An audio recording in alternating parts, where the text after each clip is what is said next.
Shabbat Shalom, Shalom, amados irmãos. Shabbat Shalom. Queridos, porção de hoje, Parashá Pinhas, Finéias. Me perguntaram aí sobre o significado do nome Pinhas. Não há um significado uníssono no hebraico, tá? Mas nós sabemos, que o foco ele é espiritual para esse nome, no sentido de zeloso, uma pessoa extremamente zelosa, respeitosa para com as instruções do Eterno. Está em Bamidbar, Números 25, do verso 10 até o capítulo 29, verso 40. Temos Haftará nos profetas, em 1 Reis 18, 46 até o 19, 21, em Jeremias 1, 1 até o capítulo 2, 3. Brit Hadashah, Romanos, capítulo 11, versos 2 a 32, dentre outros textos. Como nós sabemos, na Parashá passada, a Parashá Balak, termina a Parashá nos apresentando agora um homem chamado Pinhas, filho do sacerdote Eleazar e neto de Arão, que durante a rebelião zelosamente removeu o mal de Israel. E aí muita gente fica assustado com essa passagem, porque ela retrata aqui um ato aparentemente de violência. Então leamos aqui o início do texto para que possamos permanecer no contexto e explicarmos um pouco mais acerca da kavaná, da intenção de Finéias e por que ele agiu de tal modo. Versículo 10 do capítulo 25. Então disse Adonai a Moisés: Finéias, Pinhas, filho de Eleazar, filho de Arão, o sacerdote, desviou a minha ira de sobre os filhos de Israel, pois estava animado com o meu zelo entre eles, de sorte que no meu zelo não consumi os filhos de Israel. Portanto, dize: eis que lhe dou a minha aliança de paz. E ele e a sua descendência depois dele terão a aliança do sacerdócio perpétuo, porquanto teve zelo pelo seu Deus e fez expiação pelos filhos de Israel. O nome do israelita que foi morto com a midianita era Zinri, filho de Salu, príncipe da casa paterna dos Simeonitas. Quem que era Simeonitas? Descendentes de Simão. Da tribo de Simeão. O nome da mulher midianita que foi morta era Cosbi, filho de Zur, cabeça, líder do povo da casa paterna entre os midianitas. Então, queridos, essa porção ela enfatiza o zelo de Pinhas, sempre é um assunto extremamente atual. O capítulo 26, há uma determinação aí prosseguindo para que seja feito o censo de todos os israelitas. Por que o Eterno determina novamente o censo aqui? Obviamente porque decorrido quase 4 décadas, e havendo morrido todos aqueles que se associaram aos espias, indo pelo comentário negativo, toda essa geração ela perece no deserto. E aí aqui agora vem uma nova contagem, onde se percebe claramente uma diminuição de determinadas tribos, e aí também tem a ver com o próprio envolvimento de Israel com as midianitas, onde há uma baixa aí de mais de 24 mil pessoas. Então, por isso o Eterno determina o censo. Temos aí a lei acerca da divisão da terra, o censo dos levitas, aquele episódio das filhas de Zelofeade, onde elas pedem para herdar, uma vez que não havia uma disposição expressa na Torá em relação às mulheres, e principalmente quando não havia homem ali, no que elas foram atendidas. Então aqui nós percebemos um adendo por parte do Eterno, permitindo que em situações semelhantes o direito ficasse aí o direito de herança ficasse para as mulheres, para as filhas. Tem ainda o Eterno falando com Moisés para que ele olhe e aviste a terra, né? E mais uma vez lembrando que ele não entraria. Diante disso, no verso 16 do capítulo 27, Moisés fala para Adonai: o Senhor, autor e conservador de toda a vida, ponha um homem sobre esta congregação, que saia diante deles e que entre diante deles, e que os faça sair e que os faça entrar, para que a congregação de Adonai não seja como ovelhas que não têm pastor, que não tem um líder. E aí o Eterno prontamente, no verso 18, apresenta para Moisés o nome do seu sucessor. Disse o Eterno a Moisés: toma Yehoshua, Josué, filho de Num, homem em quem há o Rua, o Espírito, e impõe-lhe as mãos, apresenta-o perante Eleazar o sacerdote e perante a toda a congregação, e dá-lhe à vista deles as tuas ordens.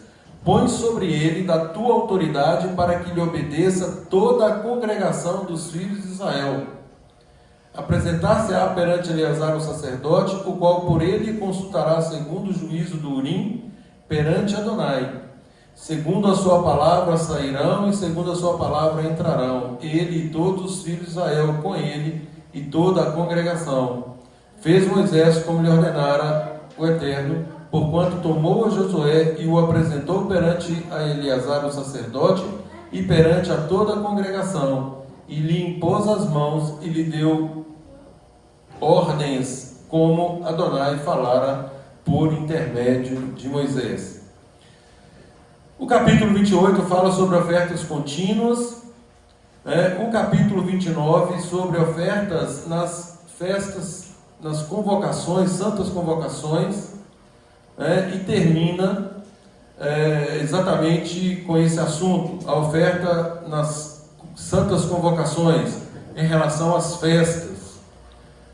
Queridos, mais uma vez nós vamos focar aqui na questão do zelo de Pinhas. Eu penso que é um assunto extremamente atual, porque vivemos tempos difíceis e nós estamos lidando com o relativismo, o antropocentrismo, ou seja, o mundo aceita tudo, o mundo aceita qualquer situação, não mais denominam o pecado de pecado, chamam de tantos nomes, e aí colocam até como se fossem doenças, mas não trata o pecado como pecado. Então, diante dessa permissividade do mundo, nada mais atual do que enfatizar mais uma vez a questão do zelo, a questão da nossa responsabilidade para com as instruções do Eterno. Eu sempre enfatizo que nós somos uma congregação israelita messiânica, que temos um foco principal na vida, no nosso estilo de vida. Nós não somos um grupo religioso apenas. Religioso no sentido de, na acepção do termo de religar, sim, porque nos reconecta com o Eterno, num processo de techuvá constante, num processo de obediência, de dependência para com Ele, aí sim nós estamos nesse processo de reconexão, de reconciliação, assim como o Eterno fala na Brit Hadashah, e o Eterno estava com Yeshua reconciliando consigo o mundo e nos deu o ministério da reconciliação. Ou seja, esse é o nosso papel primeiro, reconciliarmos com o Eterno por meio do nosso modelo, por meio do nosso mestre, por meio do nosso Mashiach, Yeshua. Essa é a nossa missão primeira. Então, muito além de sermos um grupo religioso, nós somos um grupo que prima pela retificação da nossa vida. Retificação em todas as áreas da nossa vida. Área pessoal, profissional, não importa onde estejamos, nós somos filhos do Eterno, né, somos pessoas espirituais vivendo num mundo material, onde nós, ouvindo a mensagem de Yeshua, as instruções de Yeshua, no sentido que nós temos que ser sal, nós temos que ser luz, ou seja, nós temos que fazer a diferença por onde passarmos.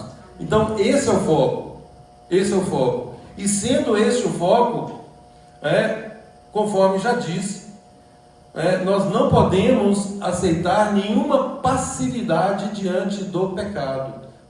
A palavra tem inúmeros textos onde nos adverte, não apenas uma questão de liderança, mas numa questão de corpo, nos adverte a todos acerca da permissividade com o pecado.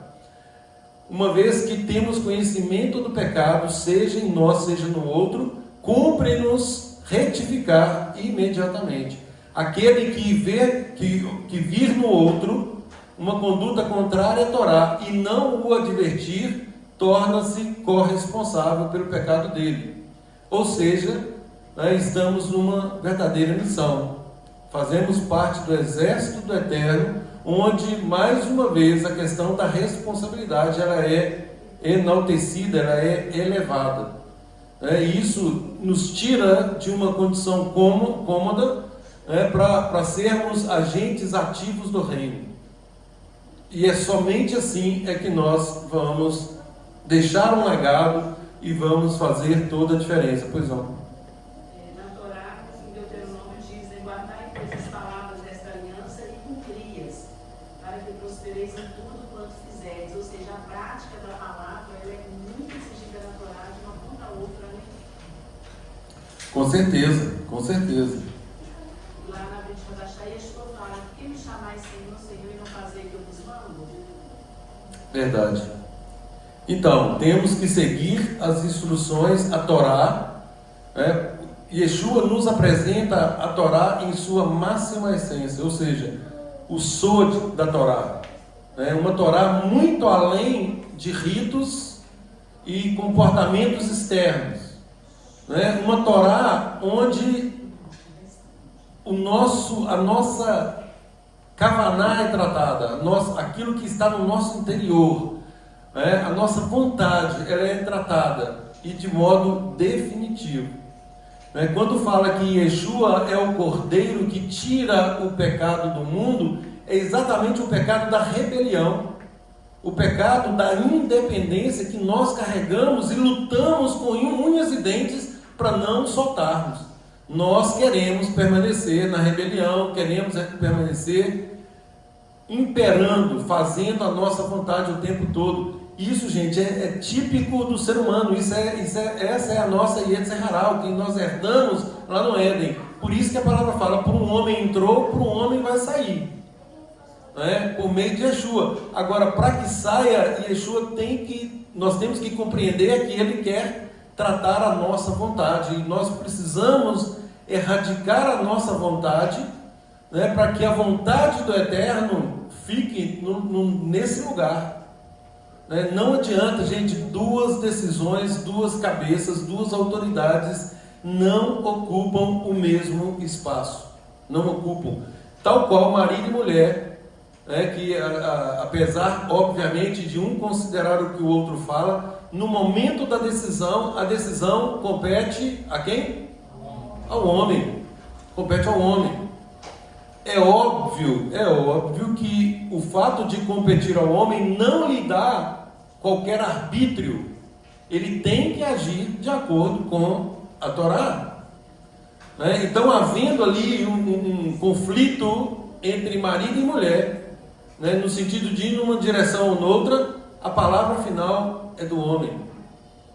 E é óbvio que também as instruções, elas nos dão diretrizes caso essa decisão do homem seja a decisão equivocada. Não significa que toda decisão do homem será correta, mas no corpo temos a possibilidade de retificar caso tenha tomado uma decisão equivocada, o que pode acontecer. E o marido justo vai até falar: não, vamos conversar com mais um, vou sobrepor isso aqui, se você tiver com tanta dificuldade.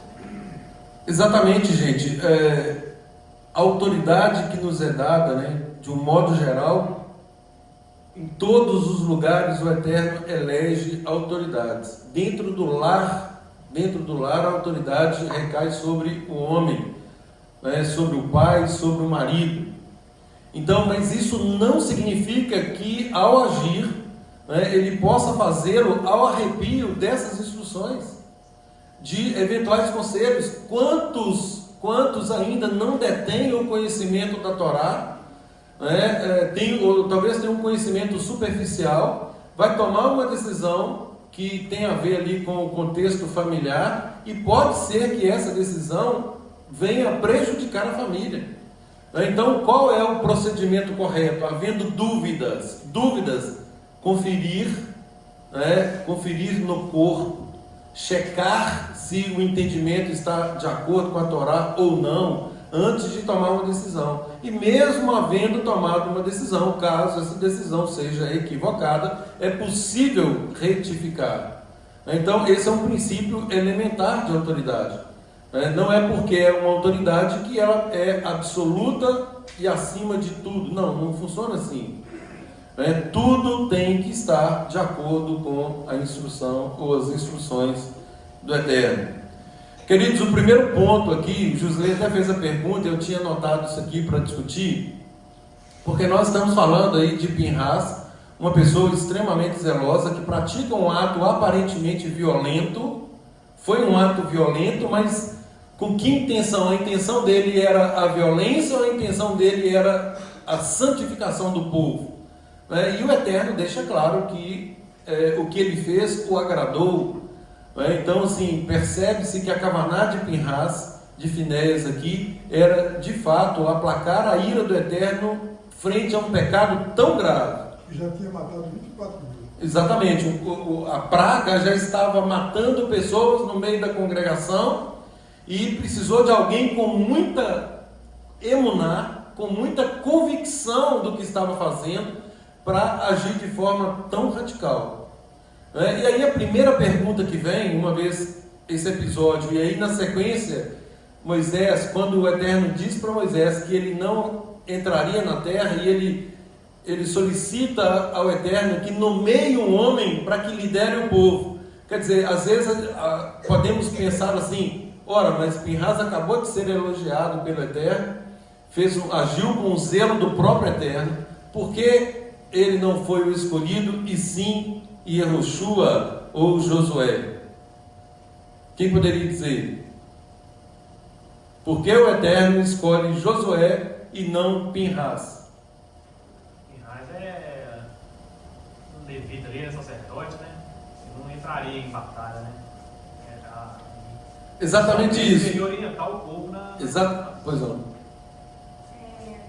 Josué também, ele era ajudante direto de Moisés, ele estava colado ali o tempo todo. Perfeito. É isso mesmo.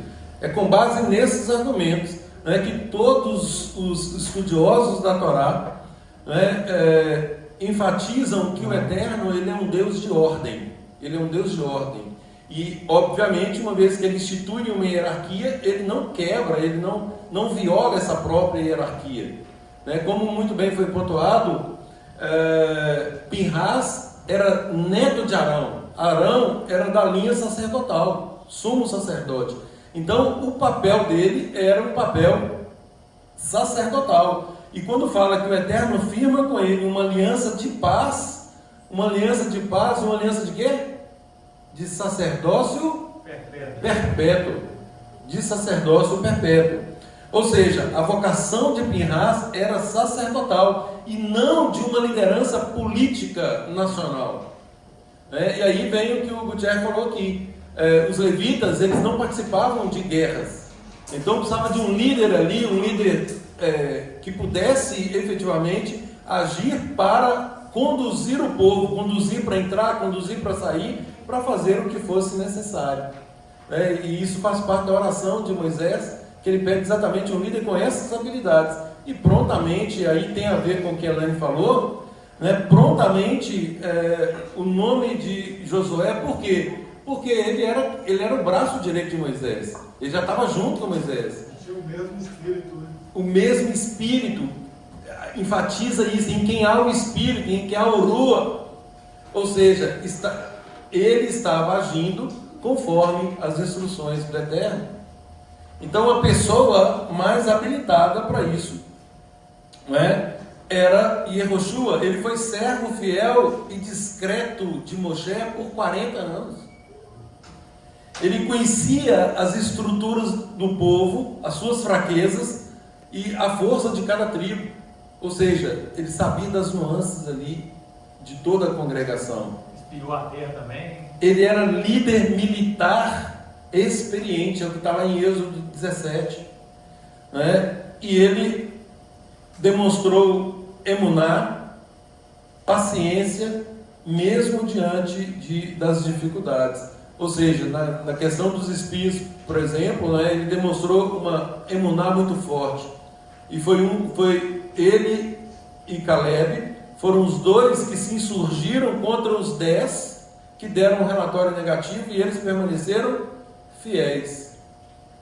Então, por isso, o Eterno manda que se escolha Yehoshua, em quem há o Rua, e determinou a Moisés que impusesse as mãos sobre ele, para que o poder que estava em Moisés, aquele desejo de fazer a vontade do Eterno, passasse para Josué, e para que toda a congregação dos filhos de Israel se lhe submetesse.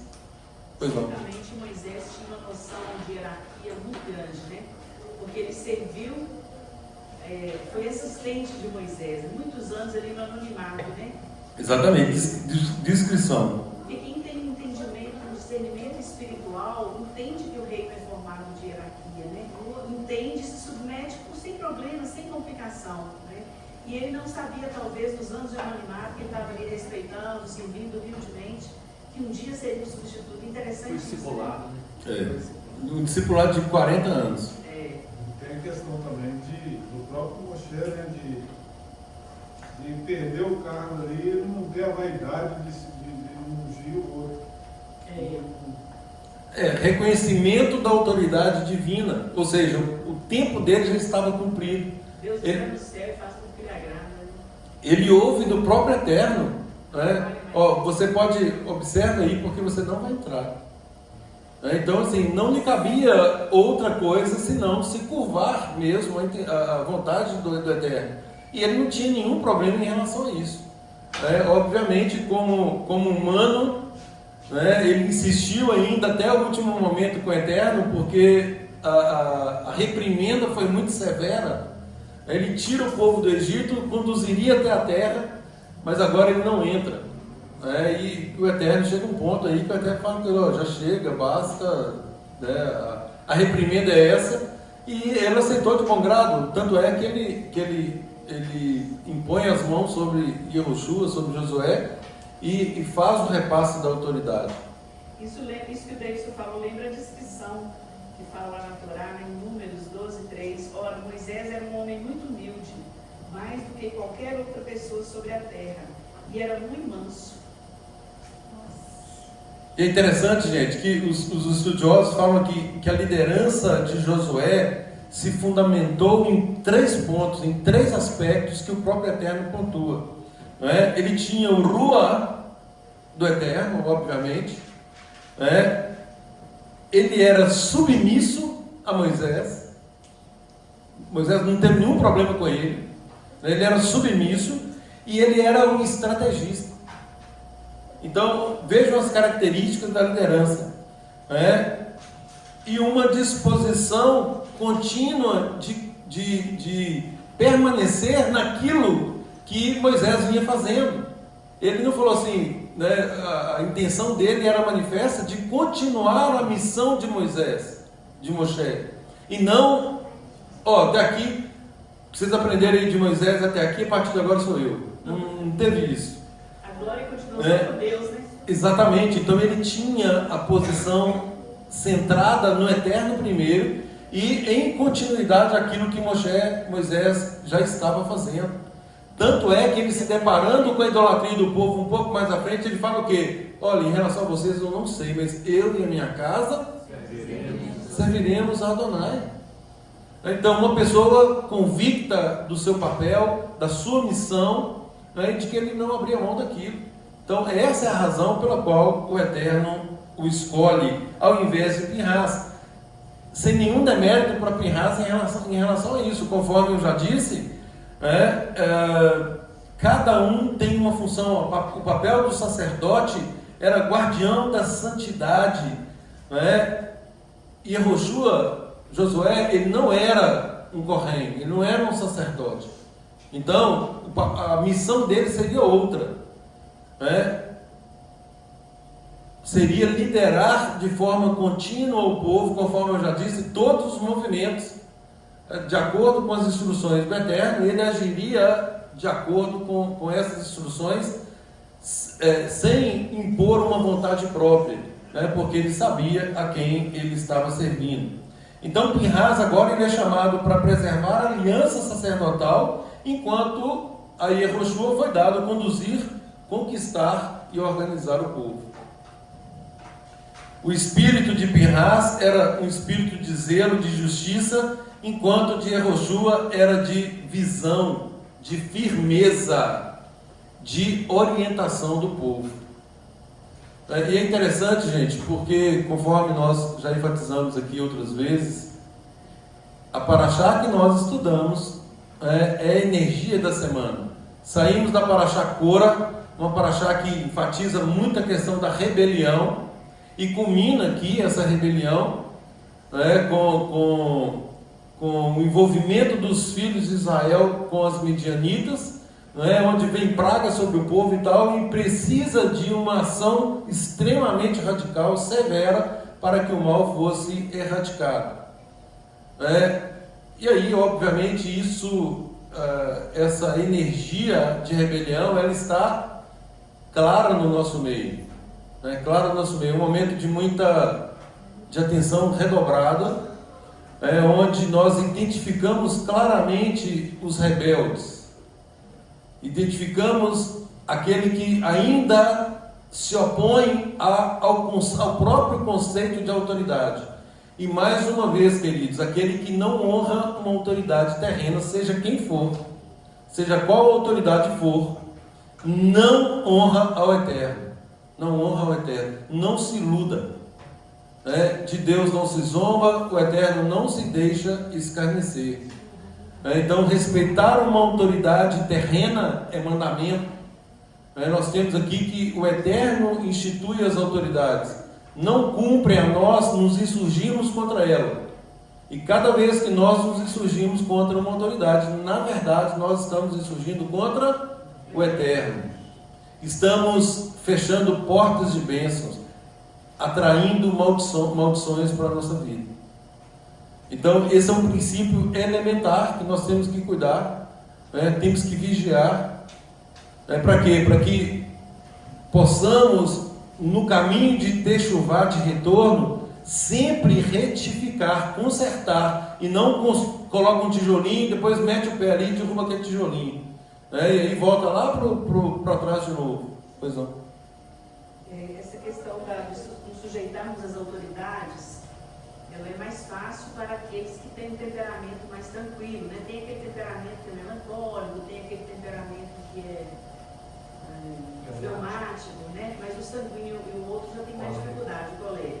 Só que a palavra é para todos, Então, uma coisa que eu gosto de me lembrar, quando eu estou falando aqui com os irmãos também, compartilhando, falo assim, mas Yeshua diz, por que me chamais Senhor, Senhor, não fazer o que vos mando? A própria paraxá, a Torá manda o tempo todo nos sujeitarmos. É por isso que nós precisamos tanto do corpo, porque não é fácil lutar com a minha Yetzirah, porque ela não se converteu, A palavra de Paulo fala em 1 Coríntios que carne e sangue não podem herdar o reino de Deus, nem a corrupção entrar em corrupção. Paulo fala dessa luta, Então nós vamos enfrentar essa luta até o dia final. Por isso a gente precisa dos irmãos. Gente, tem dias que eu tenho que ligar com a irmã e falar assim, aqui minha natureza está insuportável. Essa situação que eu estou vivendo, eu estou querendo voar no pescoço da pessoa, E clamar a Deus misericórdia, gente. Quando a gente está falando aqui, não é porque a gente está no topo que o pecado não nos atinge. Pelo contrário, A gente já acorda com a natureza que ia ser acordada também. É da gente precisar olhar o irmão com compaixão, ter coragem de chegar para o irmão, ora por mim, eu tenho dificuldade nessa área. Essa semana eu contei que conversei com meu marido, falei, amor, preciso conversar com você agora. O meu irmão em Yeshua. Encontrei uma determinada pessoa, fomos falar, comentar um caso de uma outra, eu me lembrei do que a pessoa fez para me prejudicar. Eu fico, não tinha perdoado aquela pessoa, irmãos. O que eu estou dizendo com isso? A nossa vida de Sarará não é fácil, não. Mas nós temos que obedecer. E Yeshua falou, nega a si mesmo. Gente, eu vou negar até o último momento que eu quero negar, eu vou pedir socorro. Quero animar os irmãos nisso, sabe? A termos transparência, tranquilidade de abrir o nosso coração. Não achar assim, o irmão não peca mais, eu não posso nem falar com ele. Não tem ninguém aqui, só Yeshua, né? Interessante também, sim, sobre essa paraxá, esse incômodo de Pinhas, né? Às vezes nós vemos diante dos nossos olhos nesse mundo coisas erradas, coisas para serem denunciadas e nós ficamos quietos. Tipo, talvez com medo até de nos comprometer mesmo, isso pode trazer problema. E aí a gente vê que o mal tem que ser denunciado. Essa denúncia do mal, a atitude de Pinhas aplacou a ira do Eterno e cessou aquela praga. Então, isso chama muita atenção para não compactuar com o que está errado e ficar de forma passiva, porque é um falso bonzinho que está fazendo de bom nesse mundo, mas não condena o erro. E o que é pior, né? Quando nós agimos assim, a punição do culpado ela recai sobre nós por omissão. Ele por agir e nós por sermos omissos. Pois não? Pode falar, Helena. Uma coisa que chama a atenção, numa reunião das mulheres, sabe? A Maria Rosa falou assim, olha, como que a gente está convivendo ali de ruim dentro da gente, melhor a gente confessar para os irmãos, ela usou o termo, trazer à luz. Isso. Isso ficou muito na minha cabeça, porque eu lembrei de uma passagem que fala assim, eu não falei à noite, na escuridão, como eu lembrei da passagem, né? Ou seja, tudo em plena luz do dia. Ou seja, quando você guarda na si mesmo, pode ser que perca a batalha que a sua vida será. Mas quando você expõe sua fraqueza para uma pessoa preparada, obviamente, né, gente, dentro do corpo, uma liderança principalmente, fica mais fácil para você lidar com aquilo. Anderson. Falando sobre a liderança, né? A gente tem que submeter as lideranças ali que o Eterno instituiu. A gente lê na Paraxá, ele viu ali que era um príncipe do povo, era um cabeça, né? Então, assim, até que ponto uma liderança ela tem que ser. A gente tem que se submeter. É claro que se ela estiver ali dentro dos princípios da Torá, obviamente. Né? Somente é distrito aos princípios da Torá. Nenhuma liderança que emitir uma ordem, né, fora dos padrões da Torá deve ser seguida. Você vê que ele não hesitou, mesmo sabendo que ele era um cabeça do povo ali, ele foi zeloso ali. Certeza de combater o mal. Exatamente. E não houve uma insurgência dos demais em relação a isso. É uma ordem do Eterno. Exatamente. É zelo do Eterno. Vou falar sobre isso, mas... Eu fiquei com uma dúvida. Quem estava cometendo o pecado era o príncipe. Sim. É isso que ele falou. Cabeça Era um líder. Era um líder. Devia dar o exemplo. Exatamente. Então, e ao fazer aquilo da forma como fez, ou seja, né, fez as escâncaras, né, na frente para todo mundo ver, Não é só essa questão. sem nenhum pudor, sem nenhum temor do Eterno. A praga acontecendo, pessoas morrendo, e o pecado fez questão de praticar um ato contrário à Torá, ele sabia disso, né, mas não se preocupou com as consequências. Um pecado levou ao outro, né? A contaminação sexual levou a fazer um pacto, uma aliança Exatamente. com outros deuses. São os pecados gravíssimos para o Eterno, né? A questão da idolatria e da infidelidade, principalmente envolvendo imoralidade sexual. E ele não se preocupava com os irmãos também, porque as pessoas estavam morrendo e eles, ok. Gente, lá em João 3,19, Yeshua fala assim, e a condenação, presta atenção nisso aqui, Helene, que está dentro do que você acabou de falar. E a condenação é essa, ou seja, o que vai nos condenar? E a condenação é esta, que a luz veio ao mundo, e os homens, ou seja, os seres humanos, amaram mais as trevas do que a luz. Por quê? Por quê? Porque as suas obras eram más, eram iníquas. Iníquas é contrária à Torá. Então, amaram, a luz veio ao mundo. Quem é a luz aqui no contexto? Yeshua. Yeshua é a luz do mundo. Ele é a luz por quê? Porque ele nos mostra a Torá na sua essência. Ele nos mostra a nossa natureza da qual ela é. E ele nos dá o antídoto para que nós erradiquemos isso de uma vez por todas. Só que os requisitos que ele diz, negue-se a si mesmo, exponha-se, que é tomar o madeiro, é se expor, é andar na luz, é trazer tudo para a luz, é cavar profunda a vala, tirar todo o lixo da vida anterior, e aí sim nós temos condições de segui-lo. Esses são os requisitos, gente. Só que aí fala o quê? Aos homens amaram mais as trevas do que a luz. Por quê? Porque eles não querem desenterrar essa sujeira toda, não quer trazer isso à luz, não quer negar a si mesmo, negar a própria vontade, para fazer a vontade do Pai. Porque se alguém se diz seguidor do Mashiach e Yeshua e não age desta maneira, ele não está no reino, ele não está seguindo a Yeshua coisa nenhuma. É como assim, o homem se sente bom, né? Ele vai confrontar algo que, tipo assim, eu já sou bom já na sociedade, faço bem, faço isso. Então é difícil para as pessoas. Então, mas existe uma premissa maior, que é as suas obras eram iníquas, contrárias à Torá, colidentes com a Torá. E a palavra fala o quê? Não há um justo, nenhum sequer. Todos se extraviaram. Essa é a premissa básica. Todo mundo, todos, sem exceção, todos se extraviaram, ou seja, está todo mundo fora do caminho. E aí vem o profeta e fala assim, esse é o caminho, andai nele.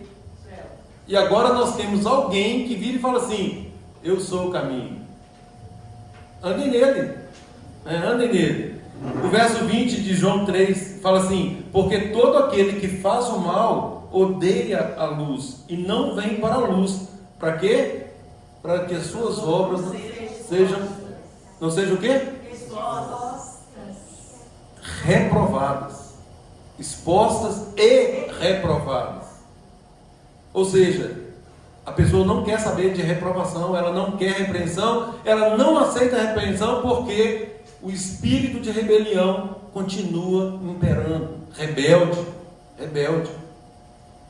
Uma pessoa que não se rende ao governo do Eterno, mediante o pacificador, o reconciliador que é Yeshua, ele continua num estado constante de rebelião. Pois não. Me causa muito temor no meu coração, tá? Que eu estou falando em relação a mim com as autoridades como um todo, até às vezes em casa também com o marido, que vai dar uma direção ou alguma coisa, né? É a gente pensar assim, eu estou com atitude de rebelião contra ele, seja numa situação em casa, seja com o chefe do trabalho, seja em qualquer lugar. Porque às vezes a gente está, você está pulando ali, né? Mas se ela está, é bom a gente confessar, chamar alguém e falar, eu estou com resistência com a minha autoridade lá no trabalho, ou lá em casa, ou no, né? Por quê? Porque realmente, se a resistência e a rebelião está só no coração, você não está manifestando, você já está cultuando demônios, porque o pecado da rebelião é como o pecado da feitiçaria, é atrair demônios para ele, é abrir brechas para ele agir. Ele gosta de quem é rebelde, ele já identifica os discípulos dele pela rebelião que a gente dá asa, né? Então, é o tempo todo precisando do corpo do machismo. Ora comigo, eu estou com resistência no meu coração, contra a minha autoridade. E o Senhor abençoa a gente, ajuda a gente a vencer. Gente, é impossível, né, a despeito de tantos movimentos, né, até mesmo no meio judaico-messiânico, que continua uma exposição de cumprimento de Torá dissociada, separada do conceito de corpo, do conceito de carral, de congregação, de assembleia.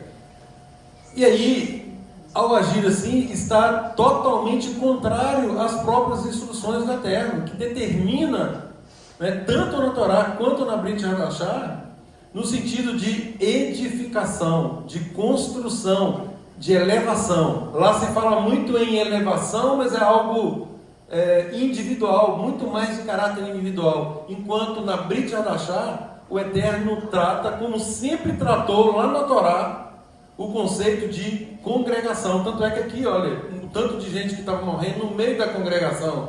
E se não houvesse uma intervenção rápida e eficaz, poderia dizimar todo mundo. Então isso tem que nos chamar a atenção, porque também na Brit Hadashah fala sobre isso. Na Torá fala, lá em Levítico 17, fala para que nós, ao repreendermos o próximo, nós não compactuemos com o pecado dele. Então nós temos que fazer isso, temos que o amar o próximo, gente. Amar o próximo é tirá-lo da operação do erro. Amar o próximo de uma forma fofinha, de dar alguma coisinha, um presentinho para ele, qualquer hipócrita por aí vai fazer isso.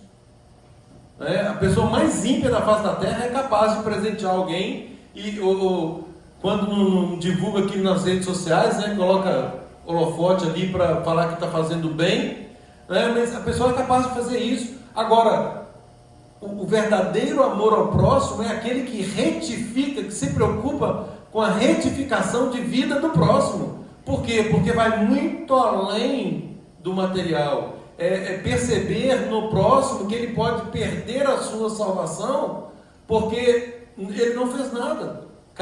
Competia de fazer algo, mostrar o caminho verdadeiro e não o fez.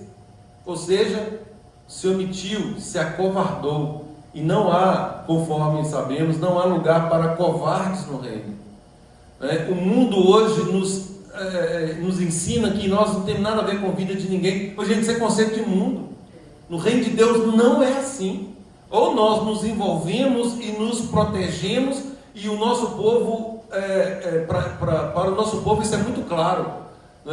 Existe um ditado no meio do povo que mexeu com o judeu, mexeu com todos.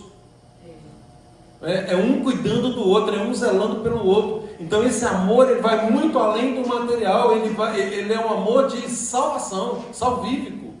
Por quê? Porque o que importa, na verdade, não é essa vida fugaz aqui que demora 80, 90, 120 anos, que vai passar, esse tempo vai passar muito rápido, mas a preocupação é para o Olam Rabá, para o mundo vindouro.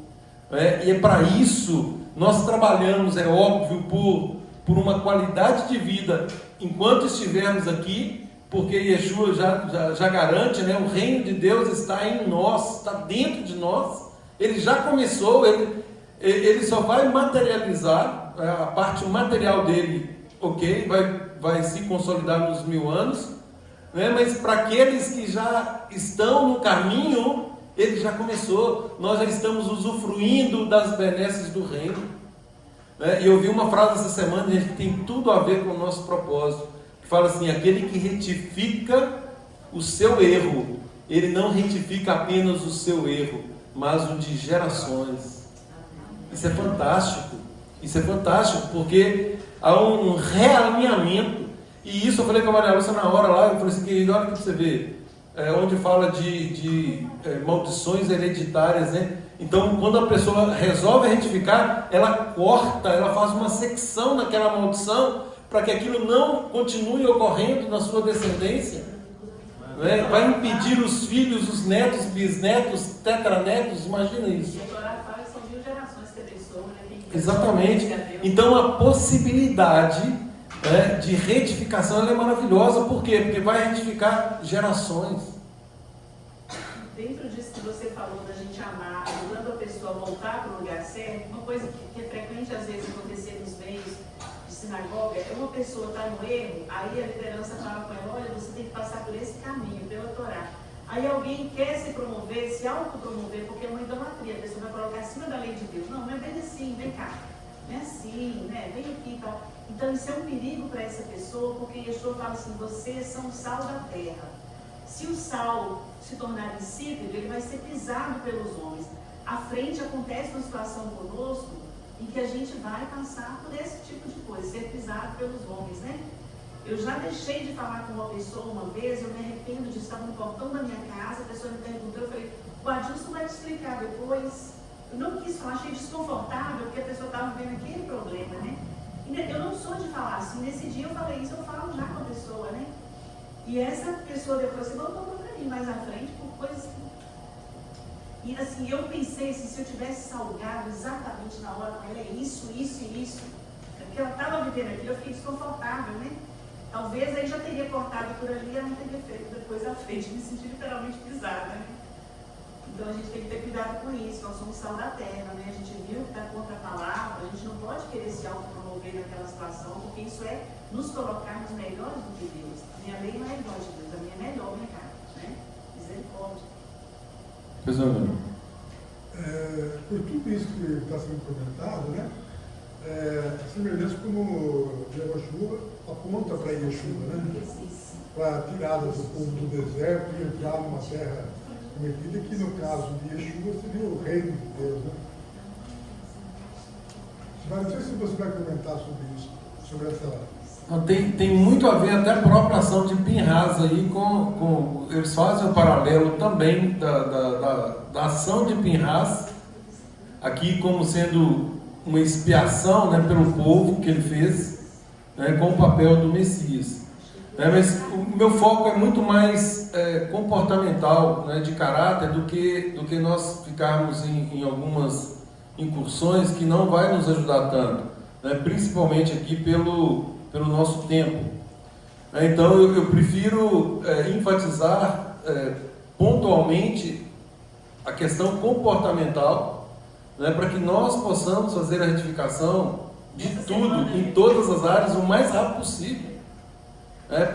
Porque a situação é urgente. É urgente. Queridos, a recompensa então dada a Pinhas foi uma aliança de paz e aliança do sacerdócio perpétuo. E aí nós precisamos de entender o significado. Por exemplo, paz. O que vem primeiro na nossa mente no conceito de paz é shalom. E shalom no hebraico vai muito além da mera ausência de conflito, da mera paz aparente. Significa plenitude, completude, bem-estar, integridade, harmonia, prosperidade e retidão. Esse é um conceito amplo de shalom. Então, quando nós falamos em shalom com alguém, ou cumprimentamos alguém com shalom, na verdade nós estamos desejando tudo isso para essa pessoa. Então, essa é a aliança que o Eterno faz com Pinhas.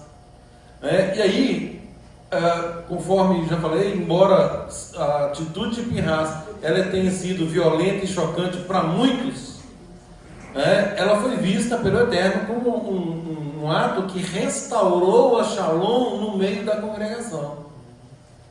Porque, conforme eu já disse, se não houvesse essa intervenção rápida e eficaz, correria o risco aí de prosseguir, com essa praga e abater sobre todo o povo. E esse abatimento, gente, estava mostrando que a desordem moral e espiritual que estava no meio do povo e que estava sendo tolerada. Quando o Eterno, na porção passada nós estudamos aquele diálogo do Eterno, a vontade primeiro do Eterno era não, você não vai, e aí a insistência falou, então você vai, ou seja, vai por você mesmo.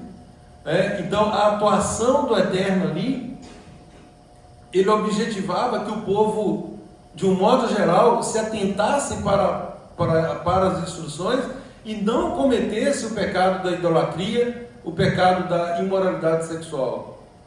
Então ele impede que Bilã amaldiçoe o povo, mas ficou só numa questão formal, porque a indução ao pecado fez com que o nosso povo caísse. O povo caiu em imoralidade sexual, e todos os estudiosos falam que as mulheres medianitas para que alguém ficasse com elas no ato sexual. Deveria haver uma submissão aos seus deuses. É por isso que fala de idolatria. Então a pessoa se curvava aos deuses dos midianitas, ou seja, num ato de idolatria para satisfação da sua concupiscência sexual. É uma condição para ele receber. E isso era uma condição. E esse foi o mal, gente, que assolou Salomão também. Né? Salomão, o homem mais sábio, né, do seu tempo, ele caiu por causa de idolatria. Como assim? Salomão, que tanto falou sobre idolatria, caiu pela idolatria? E qual foi o meio que fez com que ele caísse? Casamento com pessoas de outras. Uniões sexuais ilícitas, relações sexuais ilícitas, né? Fazendo aquilo que a Torá proibia. Então, o perigo, né? O perigo. Então, esse pecado público de imoralidade, a idolatria, faz com que Pinhas, com a sua atitude, restaure a ordem e a harmonia, cessando a praga e trazendo de volta a possibilidade de retificação pelo nosso povo. Pois não? No verso 13, número 25, né? Fala que ele e a sua descendência depois dele terão a aliança do sacerdócio perpétuo. Isso. Mas ele, por já ser da linhagem, da descendência de Arão, ele não tinha essa aliança perpétua. Então, os comentaristas falam que isso aí não é um bis in idem, né? Não é chover no molhado, porque quando o Eterno fala com Arão, o comentário é esse, né? A exposição é que Pinhas já era nascido. Então aqui o Eterno está incluindo, porque ele fala que Arão e a sua descendência, mas assim, formalmente Pinhas estaria fora. Formalmente, tecnicamente ele estaria fora. E aqui o Eterno firma também com ele. É como se ele estivesse ratificando, confirmando o que ele já havia falado para Arão. Entendeu? Inclusive aqui fala isso, não é apenas um reconhecimento da sua linhagem, mas um selo de aprovação divina sobre a sua ação. Ele demonstra a qualidade de um verdadeiro sacerdote, alguém que intercede pelo povo, que mantém os padrões de santidade e que zela pela honra do Eterno e pureza da congregação. Então ele reuniu todas essas características com a sua intervenção.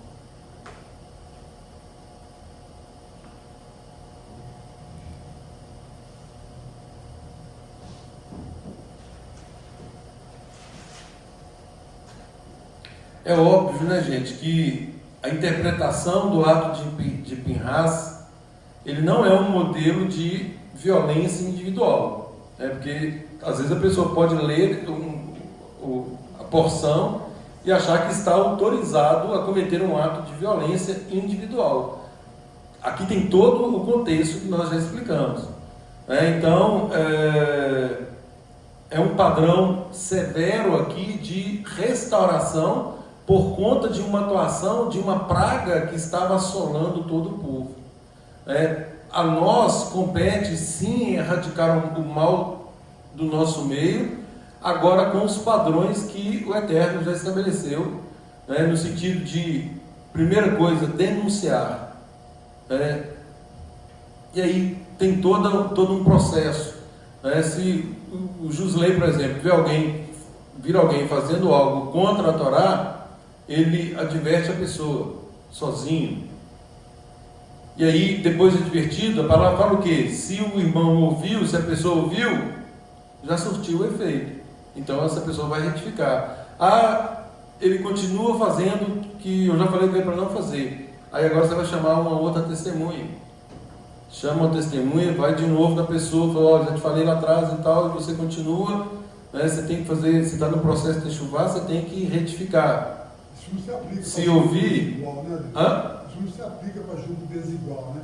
Tudo isso que você está falando é para... Dentro do contexto de corpo, claro. Eu estou falando de corpo porque se nós não restaurarmos isso no contexto de corpo, o corpo paga. A responsabilidade é de todos. É por isso que a Maria está falando aqui, que nós temos que tomar cuidado para não fugirmos de um padrão de santidade, porque senão nós atraímos maldições para nós. Entendeu? Se tem algo contrário à Torá, nós precisamos identificar, ressaltar, para que haja retificação ou para que haja exclusão. Shaul fala sobre isso. Tira essa pessoa do nosso meio. Hã? É a Bíblia. Pode ler. Já em carta vos escrevi que não vos associeis com os impuros. Refiro-me com E ele está falando dos impuros, ele não está falando de gente de fora, ele enfatiza isso. Eu estou falando de gente de dentro. Olha para você ver o nível que está dentro. Refiro-me com isto não propriamente aos impuros deste mundo, ou aos avarentos, ou roubadores, ou idólatras, pois neste caso teríeis de sair do mundo. Mas agora vos escrevo que não vos associeis com alguém que, dizendo-se irmão, impuro, avarento, idólatra, maldizente, beberrão ou roubador. Com esse tal nem ainda comais. Pois com que direito haveria eu de julgar os de fora? Não julgais vós os de dentro? Os de fora, porém, Adonai os julgará. Expulsai, pois, de entre vós o malfeitor. Esse qual versículo? 1 Coríntios 5, 9 ao 13. Expulsai de entre vós o malfeitor. Que isso? Nós vamos expulsar? Ora, afinal de contas, é o amor, nós temos que amar, nós temos que acolher. Gente, nós não temos que amar o pecado, nem acolher o pecado. Maxwell, seu filho, nós temos que tratar as situações da forma como o Eterno nos orienta, e não sermos negligentes nessas condutas, sob pena de nós atrairmos para nós mesmos as maldições decorrentes da nossa inação, da nossa omissão. Então, assim, esse é o reino, gente. O reino de Deus é sério. Não dá para brincar com o reino de Deus. Nós somos conservos no reino, com um propósito. É por isso que a palavra fala que nós temos que ter o mesmo entendimento, porque se não tivermos o mesmo entendimento, um fala uma coisa, o outro vai falar outra, vai falar outra, vai sempre achar alguém que vai falar aquilo que a pessoa está querendo ouvir. Fortes ligaduras, né?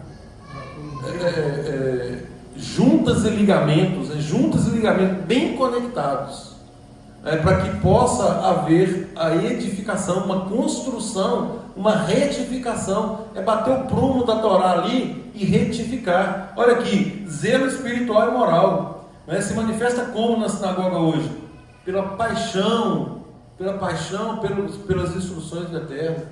Ou seja, vou agir de acordo com essas instruções, com a kavaná, com a intenção correta, vigiar a nossa kavaná, a nossa intenção, para saber se nós estamos fazendo isso com segundas intenções. Eu já falei, o Eterno está na primeira intenção, o Eterno está na única intenção que é válida para Ele. Quando nós tentamos distorcer aquilo, de algum modo, o Eterno já não mais, nós estamos sozinhos, Ele não está mais conosco.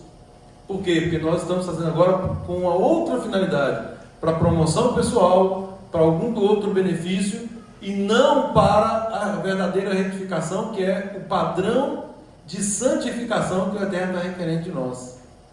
Então isso é muito sério. É por isso que a gente fica batendo nessa tecla que nós estamos de Tikkun Hanefesh, retificação de vida, retificação de alma. Nós precisamos retificar, e essa retificação abrange todas as áreas. Não adianta nós retificarmos uma e largar a outra torta.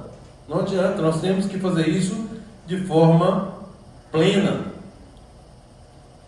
Uma coisa boa que a gente tem comentado entre nós é a gente ir para o Senhor e pedir a Ele para nos mostrar aquilo que nós temos que ser retificados, pedir o irmão próximo que nos dê também para nos ajudar e começar a buscar essa santificação, porque é isso que vai nos fazer avançar no mundo espiritual, que vai nos fazer crescer em maturidade. Esse texto que o Jerry leu, achei uma tradução aqui que fala assim: Mas Deus julga os que estão de fora, porque o contexto fala, tirai, pois, dentre vós a esse iníquo, que comete iniquidade, anomia. Exatamente, o conceito é esse. Vivendo sem a lei de Deus. Né? E isso, gente, está de acordo com Mateus 24:12. Distanciamento da Torá. Por causa do crescente distanciamento da Torá. A pessoa, quando ela se distancia das instruções, e isso, gente, ocorre de forma paulatina. Isso não acontece de uma vez. É uma instrução que a pessoa não comparece para receber. É uma santa convocação que não atende. Então, a pessoa, ela começa assim, não tem nada a ver, e ela se auto-justifica. Hoje eu não vou não, estou cansado. Ok, claro, havendo um justo motivo, e dentro da kavaná correta, é entre a pessoa e o Eterno. Claro que existe aqui uma satisfação de corpo, mas cada um de nós tem que vigiar. O problema é quando nós fazemos isso e não nos apercebemos que nós, na verdade, estamos nos distanciando do padrão de excelência que o Eterno está requerendo de nós. Esse é o perigo. Está caindo uma ficha aqui que o iníquo é diferente do joio. O joio não tem fruto, mas o Yeshua recomenda que deixe ele lá no meio, no dia vai ser colhido. Não, ele não recomenda que deixe, não. Fala que só Não, vai presta atenção. no último dia. Não é confusão, é uma coisa clara. Tem o joio e tem o iníquo. O iníquo é mais grave do que o joio, entendeu? É uma situação mais séria. Tem instrução, né? E tem não instrução. obedece, sai dela. Eu vejo que o joio, ele não vai dar fruto. Não significa, ele pode ser até uma pessoa que segue os mandamentos, mas ele não tem a kavaná correta, ele não tem a intenção correta. Parece que está dentro, mas não está, entendeu? É uma coisa muito sutil. Nós temos que tomar cuidado com essa coisa assim. Às vezes a gente olha para a gente mesmo achando que a gente está muito bem, mas o conceito de joio é claro, ele não vai dar fruto, não dá fruto. Isso deixa claro, pelos frutos conhecereis. Exatamente isso. A autoanálise, ela passa por isso. Olhar o que eu estou fazendo, e eu tenho enfatizado isso aqui, eu tenho uma semana de processo de techuvá. Eu já aprendi isso, já coloquei em prática. Ou seja, aquilo que ela aprendeu em uma semana, se ela colocou em prática, ela já cumpriu quantos por cento? 100%. Ela já cumpriu 100% do que ela tem conhecimento. Claro, sempre com a kavaná correta. Agora, não adianta a pessoa ter 20 anos que ela está no caminho. Ela sabe tudo o que ela tem que fazer, mas ela não fez nada ainda. Ela não deu um passo prático de cadê os frutos? Essa pessoa é joio? É joio. E outra coisa, essa pessoa está na categoria de iníquo? Claro que está. Essa instrução está dizendo para ir numa direção. E ela continua fazendo a sua própria vontade. Ela não permitiu ainda o governo do Eterno. Então, para mim, não tem diferença nenhuma de conceito. Entendeu? E aí, à medida que nós vamos identificando tanto um quanto o outro, nós temos que aplicar a palavra. Aquilo que a própria palavra nos determina. A questão do joio, Evandro, para o último dia, é aquelas situações que ainda assim vão passar despercebido. Eu costumo dizer que é um ator muito bom naquilo que faz. É aquele que vai estar lá em Mateus 7. Ele está tão convicto que ele está no caminho que ele vai chegar e falar assim: Senhor, mas no seu nome eu fiz isso, eu fiz aquilo, eu expulsei, eu fiz milagre, olha que tanto de prodígio. E aí Yeshua falou assim: eu nunca te conheci, nunca conheci. Apartai-vos de mim, vós que praticais a anomia, porque a anomia ela está também, igual nós falamos aqui, do conceito de autoridade. A autoridade ela não faz nada por si só, ela está agindo em nome de alguém. Porque ela é delegada, é a autoridade delegada pelo Eterno. Então, uma palavra transmitida, ela não é da pessoa, ela é do Eterno. Se uma pessoa usa do subterfúgio para dizer assim: eu não vou obedecer ao fulano.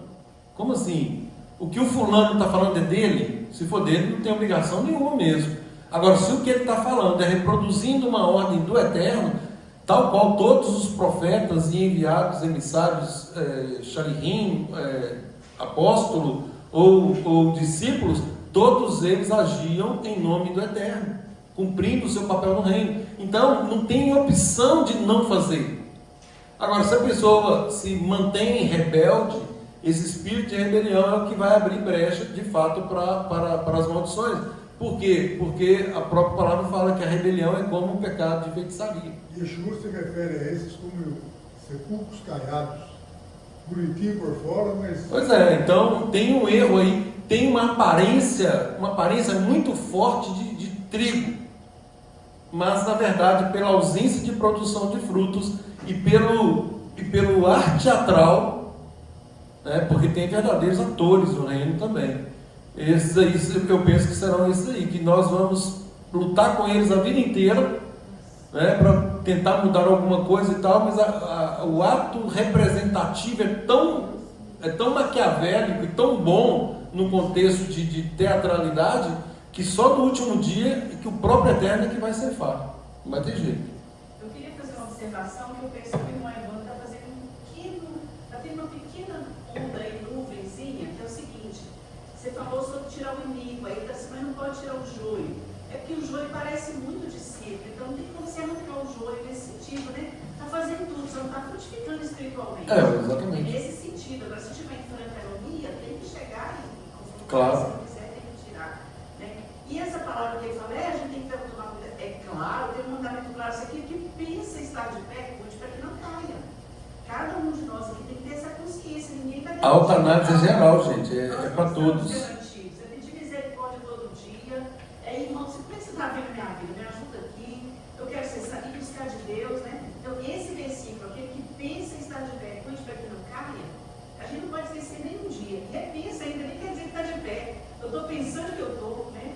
Então, é buscar os irmãos. O que você vê na minha vida que eu posso ajustar, né? Que está de desacordo. Só tem um monte de confiança, né? A gente buscar de Deus, Senhor, me convença do pecado, porque quem convence é só o agora, né? Transparência, né? Justiça e juízo, Total, né? é luz. Porque ninguém sabe, a gente não está garantido não, que pedir misericórdia todo dia. Então, gente, essa ação de Pinhas, olha aí o espectro de lições que nos apresenta. Né? Nós temos muito o que fazer, né? A nossa caminhada ela só está começando. Então, à medida que vamos tomando conhecimento, e outra coisa, gente, presta atenção, não é o conhecimento em si, mais uma vez eu enfatizo isso, é convicção de transgressão, convicção de pecado. E nós só temos convicção de pecado se nós permitirmos a atuação do Ruach HaKodesh em nós. Nascer de novo. Só o Espírito de Deus é que vai nos confrontar e nos convencer dessa Yetzer Hará tão desvirtuada, tão desviada. E isso precisa acontecer para que nós nasçamos de novo. A morte, gente, a morte para a carne, ela tem que acontecer em algum momento do percurso. E Yeshua deixa isso claro: quem não nascer de novo não vai entrar no reino. Pois não. Lembrei daquela passagem que também fala com Jesus que ele é bom, né? E ele fala, Por que me chamas bom? Isso aí. Jovem. Por que me chamas bom? Bom é somente um. Né? Mas, Gilson, eu também lembrei, que eu lembrei aqui quando Yeshua conversando com Nicodemos, né? Nicodemos era um homem que... Conhecedor, era isso que eu estou falando. E Deus, o Espírito de Deus, que era Yeshua, via lá na alma dele, quer dizer, via muito mais profundo que ele mesmo próprio, né? Ele falou assim, tem que nascer de novo. Palavras de sabedoria e conhecimento. Como é que você fala para uma pessoa que ela domina as escrituras, que ela tem conhecimento, que ela... Mas não é conhecimento, é fruto. Né? Não. André, é a coisa mais fácil do mundo. Não. Rito não convence, não convence. Exatamente. É fruto. É vida alinhada. Uma pessoa, por exemplo, nós homens, vamos pegar, veja como funciona. Na prática, eu sou casado e eu tenho filhos. Ok? Então, Quais são os meus primeiros frutos? Sua casa. Hã? Sua casa. Lá em casa. Aí quem atesta primeiro sobre os meus frutos? Esposa. A minha esposa.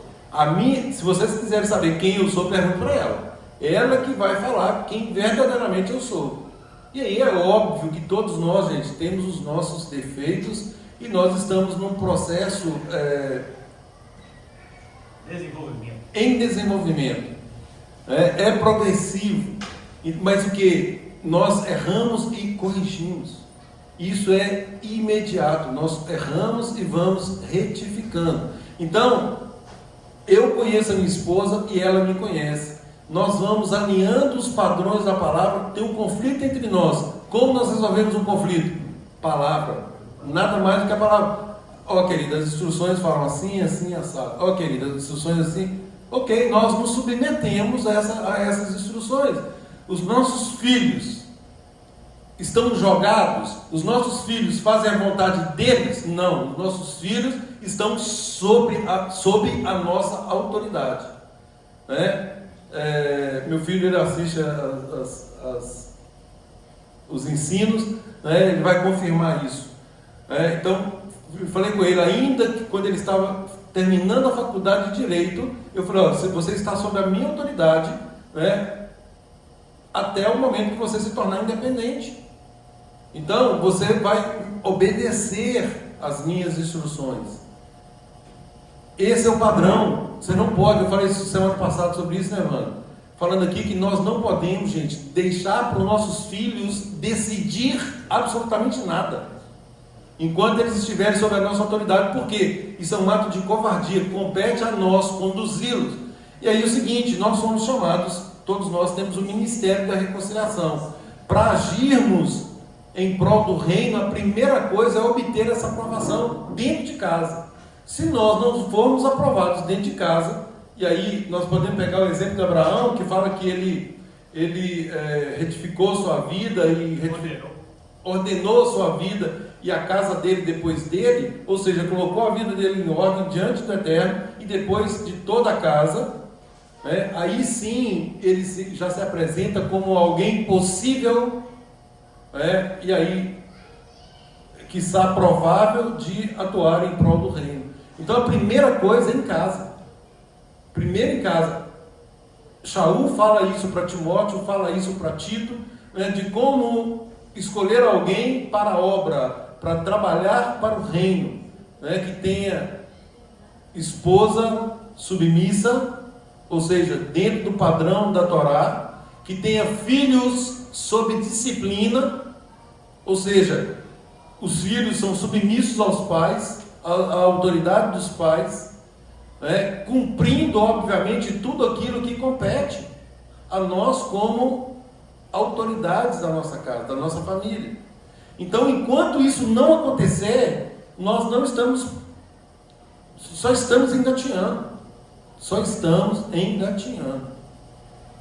Uma coisa que a Andréia falou, eu achei interessante isso. Como que eu vou chegar para a pessoa com tanto conhecimento? Você foi pontual, né, Fruto? Às vezes aqui na congregação chega alguém que tem um conhecimento profundo e todo mundo encanta, né? A gente encanta com conhecimento, a pessoa sabe tudo de Torá, de trás para frente, de frente para trás, da palavra, de Gênesis e Apocalipse. Só que nós temos que ser maduros, isso é o fato da pessoa ter conhecimento, vai entender como é que é a vida da pessoa, como é que os frutos são na prática. Se a pessoa não tem prática, o conhecimento dela é vazio, né?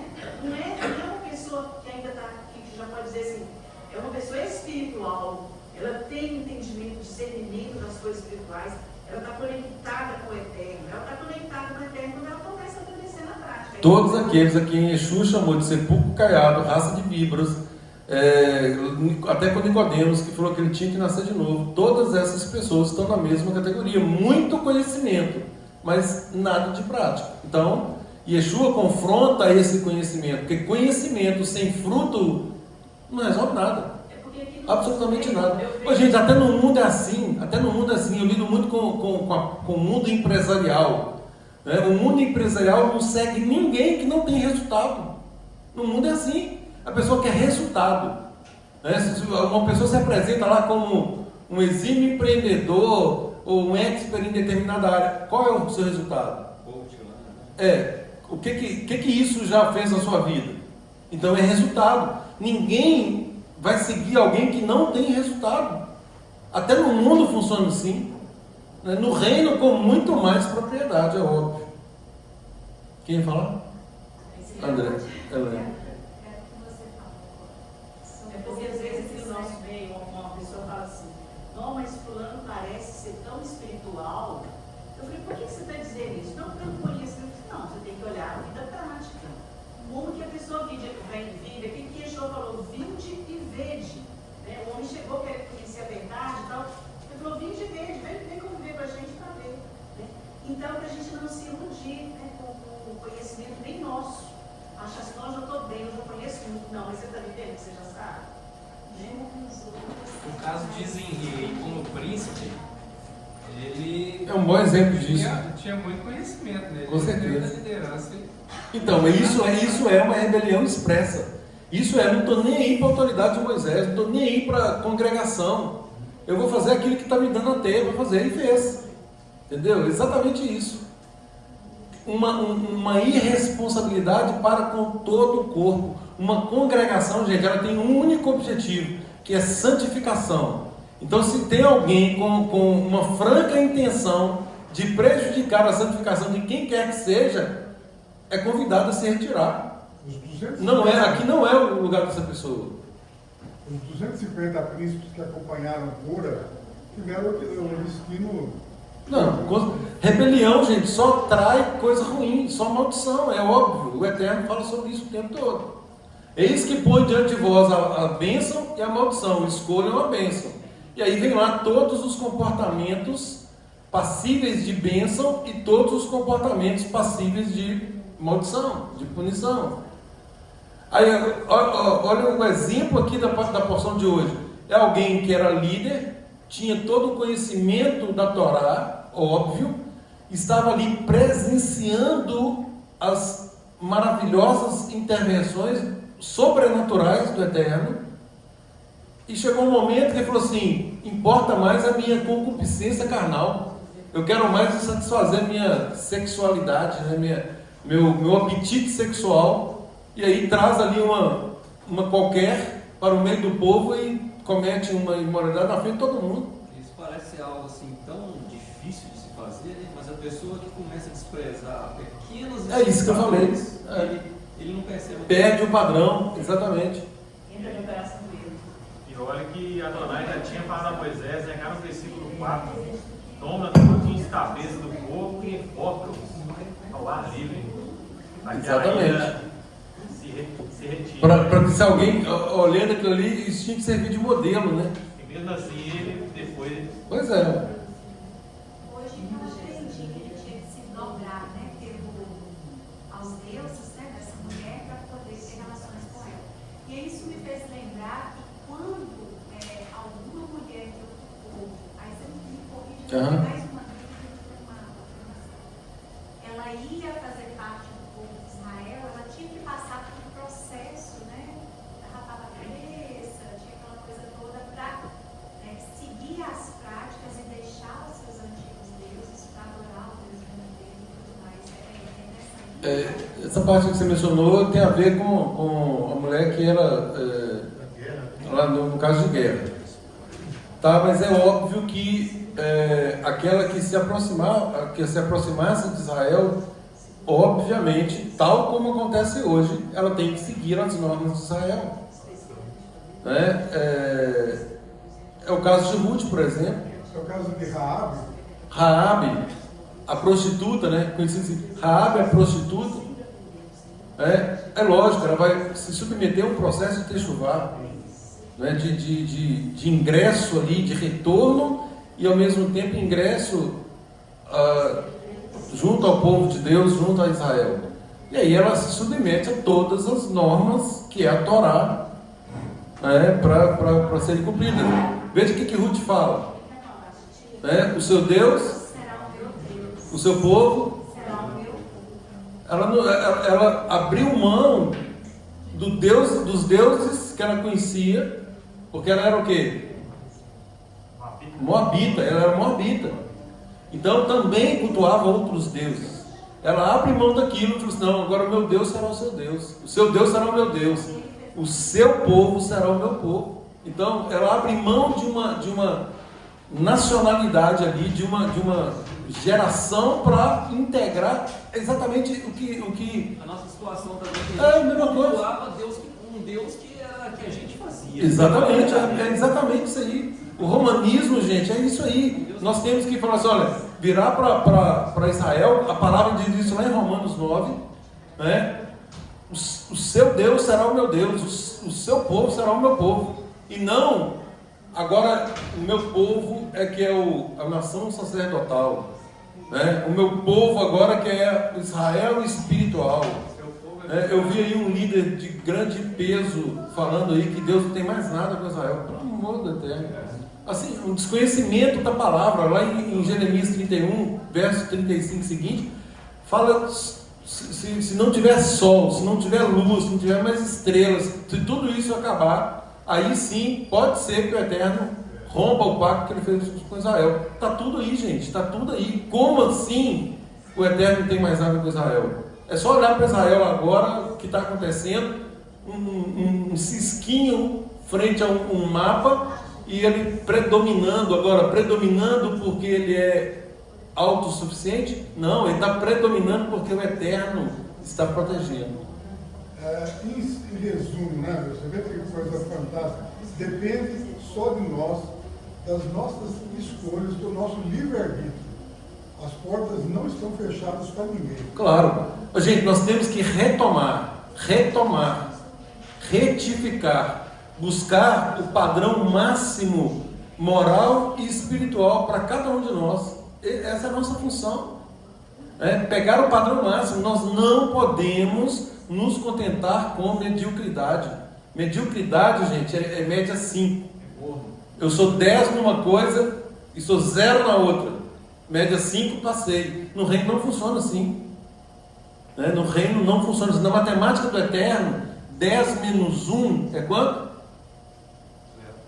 0. Essa é a matemática do Eterno. Matemática do mundo, eu estou com 9, eu estou bem. Não, na matemática do Eterno, 10 menos 1 é igual a 0. É igual a 0. Tirar um mandamento da tábua é 0. Exatamente. Então não adianta.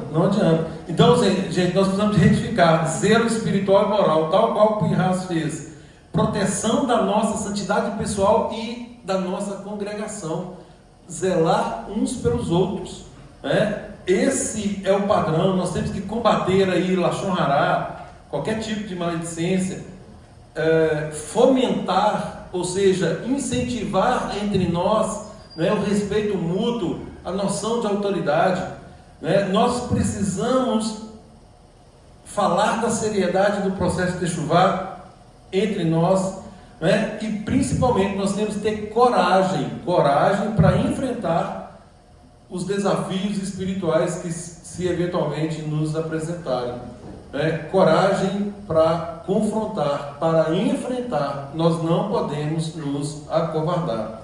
Queridos, muitos exemplos aqui, mais uma vez, o tempo é curto. Gostaria de tópicos aqui, para falar da nossa paixão inabalável pela honra do Eterno, que eu queria pontuar. O nosso compromisso, um compromisso que nunca compromete a Torá e aquilo que temos aprendido, a verdade da Torá. Nós não podemos firmar nada que comprometa a verdade do Eterno, que é a Torá. Tomar cuidado com isso. Declarar e praticar o nosso amor, o verdadeiro amor no nosso meio. E aí, óbvio, quando nós falamos do nosso meio, em plena integração com Israel. É o que nós cantamos e falamos o tempo todo, que o Eterno conceda paz sobre nós e sobre todo o nosso povo Israel. O Deus de Israel é o meu Deus. O povo de Israel é o meu povo. Seja por consanguinidade ou por afinidade, por enxergo, não importa. O que importa verdadeiramente é a intenção de integrar esse povo. Uma ação decisiva diante do pecado e da injustiça, dentro do contexto adequado, obviamente. E um desprendimento pessoal, que é o que Yeshua fala, negue-se a si mesmo, negue a sua vontade. A nossa vontade, gente, ela não quer fazer, ela não quer entrar nesse padrão de excelência, ela quer nos manter nessa linha medíocre, mas o Eterno tem nos chamado para a excelência, nota 10 em tudo. E aí, eu queria falar de muitos exemplos, o exemplo de Elias, todos zelosos, tá, gente? Os zelosos da Torá, o rei Josias, Ezequias, Davi. Na Brit Hadashah nós temos aqui, obviamente, o maior exemplo de zelo é Yeshua, depois vem Paulo, Shaul, o zelo da Torá aí e do Messias, está lá em Romanos 10 e Romanos 11, que eu também queria falar, que é a parte do enxerto, falei de forma mais superficial, e em todos os anais judaicos, Talmud, Zohar, Midrash Tanhuma, todos eles apontam para o mesmo nível de comportamento, todos, no processo de retificação. É um processo que exige responsabilidade para com o próximo. Agir aqui como Pinhas é agir com zelo pela comunidade, primeiro zelo para com o Eterno, para com a sua verdade, Torá, e zelo pela nossa comunidade. Que o Eterno nos abençoe e nos capacite a sermos atalaias fiéis, a sermos verdadeiros reconciliadores, fazendo uso tão somente das instruções dele. Shabbat Shalom a todos. Shabbat Shalom.